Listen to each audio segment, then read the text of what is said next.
তো আবারও চলে আসলাম তোমাদের সাথে আজকের রেসিপি নিয়ে। অর্বদী ব্লগে তোমাদেরকে স্বাগত জানাই। তো আজকের রেসিপি হচ্ছে পাবদা মাছের আলু দিয়ে পাতলা ঝোল। তো কিভাবে করছি দেখতে থাকো। এখানে নিয়ে নিয়েছি পাবদা মাছ। আজকে পাবদা মাছের আলু দিয়ে পাতলা ঝোল করব। কিভাবে করছি দেখতে থাকো। এখানে পাবদা মাছ নিয়ে নিয়েছি। পাবদা মাছে একটু নুন হলুদ মাখিয়ে নেব।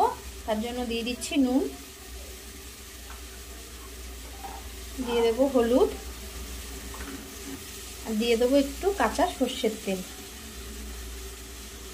যেহেতু পাবদা মাছ তো তেলে দিলে ফাটে, ওই কারণে।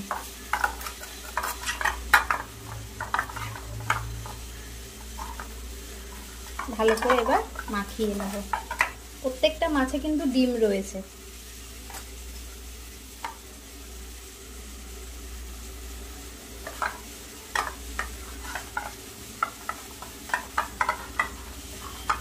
পাবদা মাছের সর্ষের পোস্ত দিয়ে তো খাওয়াই হয়, পাতলা ঝোলটা কিন্তু চট করে খাওয়া হয় না। তো ওই জন্য আজকে একটু পাতলা ঝোল করে নেব।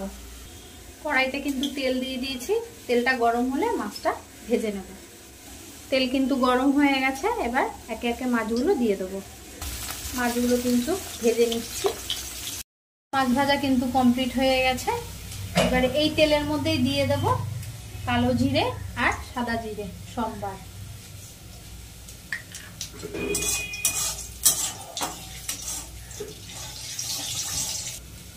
আলুটা ভেজে নেব।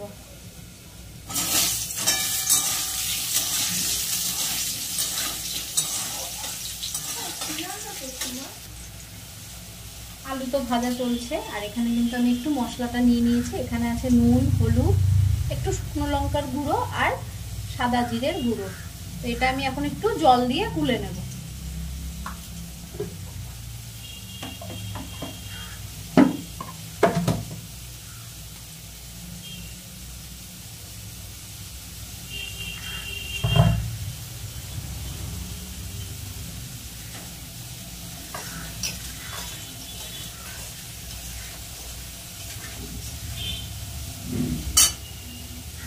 জল দিয়ে গুলে নিয়েছি।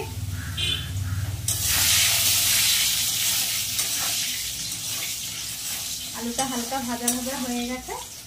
এবার এই মশলাটা দিয়ে দেবো।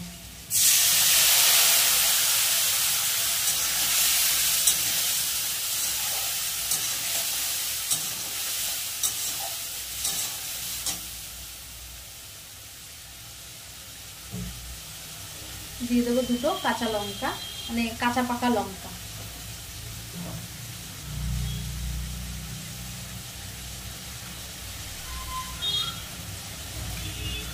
সামান্য জল দিয়ে দেবো। এবার ভালো করে মশলাটা কষিয়ে দেবো।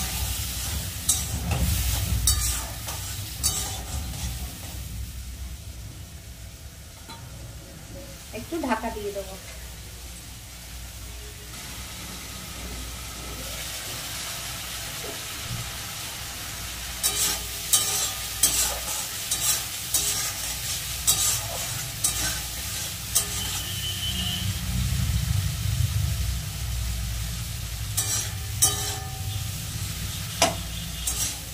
আলু সিদ্ধ হয়ে গেছে।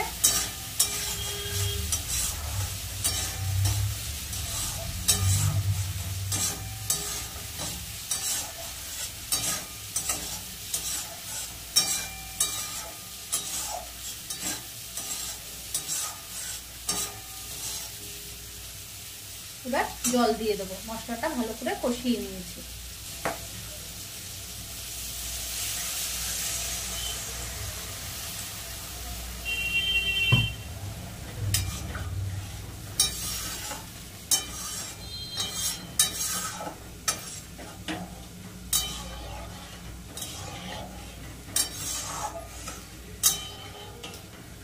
ঝোলটা ফুটলে ভাজা মাছটা দিয়ে দেবো।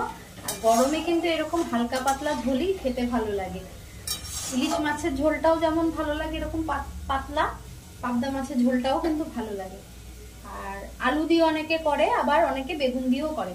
আজকে আমার কাছে বেগুনটা নেই বলে আমি একটু আলু দিয়ে করলাম।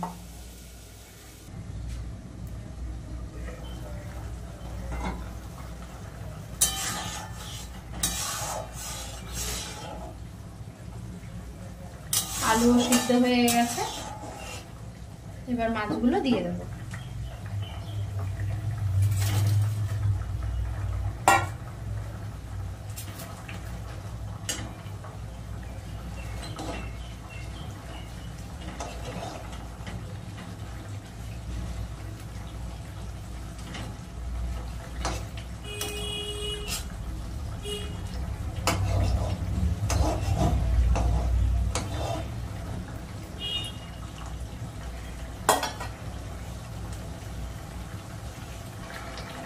মাছ দিয়ে মাছের ঝোল কিন্তু ভালোভাবে ফুটিয়ে নিয়েছি, এবার আমি নামিয়ে নেব।